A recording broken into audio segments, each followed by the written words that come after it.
Dadar Shivaji park मधला morning walk मंडळाचा चहा कट्टा हा मनसेच्या पदाधिकारी आणि कार्यकर्त्यांनी कायमच बहरलेला असतो। मनसेतून भाजपमध्ये प्रवेश केलेले संतोष धुरी आणि मनसेचे मुंबई अध्यक्ष संदीप देशपांडे हे या कट्ट्याचे नियमित सदस्य आहेत। पक्ष बदलानंतर जवळचे मित्र असणारे संदीप देशपांडे आणि संतोष धुरी आजही मॉर्निंग कट्ट्यावर एकत्र दिसले।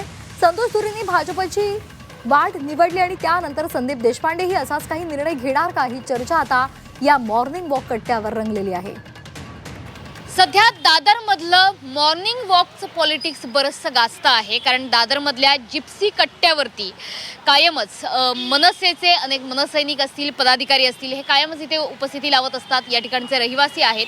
मात्र मॉर्निंग वॉकच्या पाठीमागे नेमकं काय सुरू आहे आज आपण ह्याच कट्ट्यावरच्या मंडळींना विचारणार आहोत। कारण संतोष धुरी जे मनसेचे महत्त्वाचा या ठिकाणचा चेहरा होता, त्यांनी भाजपचा मार्ग निवडलेला आहे।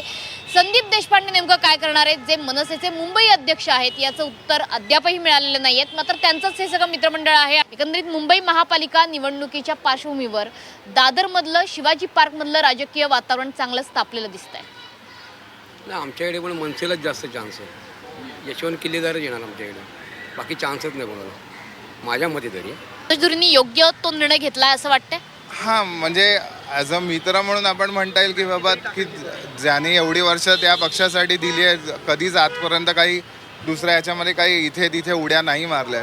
पण जेव्हा वेळ येते, आज हे कॉर्पोरेशनचं इलेक्शनला जवळजवळ 7-8 वर्षांनी इलेक्शन होतं आहे। माणसाने 8-8 वर्ष काम करून जर त्याला जर काही मिळणार नसेल तर मग कोणावरती अन्याय? तुम्ही पण 10वीपर्यंत अभ्यास केला आहे आणि जर तुम्हाला ते पेपरच नाही दिले आणि तुम्हाला सांगितलं आता रिझल्ट दुसऱ्याला द्यायचं आहे, तर ते तसंच होतं ना की ज्याने काम केलं त्याचं व्हॅलिडेशन त्याचं झालंच पाहिजे। ते नाही झालं तर मग काय करणार? संदीप जो निर्णय घेईल त्याला साथ आहे। हो, आणि संदीप तसा करणार पण नाही, मला नाही वाटत। त्याला एक पोझिशन दिली आहे, ती पोझिशन सांभाळून ठेवणार तो।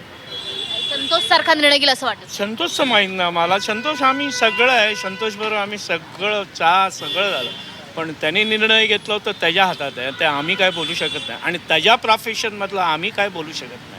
याच कट्ट्यावर कदाचित संतोष धुरी आणि संदीप देशपांडे हे दोन्ही मित्र या ठिकाणी भेटले आणि त्याच्यानंतर चर्चा होऊन त्यानंतर जे काही संतोष धुरींनी निर्णय घेतला आहे तो आपल्या सगळ्यांसमोर आहे। मात्र आता प्रश्न एकच आहे की ते मुंबई मनसेचे अध्यक्ष असणाऱ्या संदीप देशपांडेंचं काय? संदीप देशपांडे सुद्धा असाच काहीसा निर्णय घेऊ शकतील का? कॅमेरामन निलेश देवरुखकर, मनोज पाठक, झी 24 तास, मुंबई।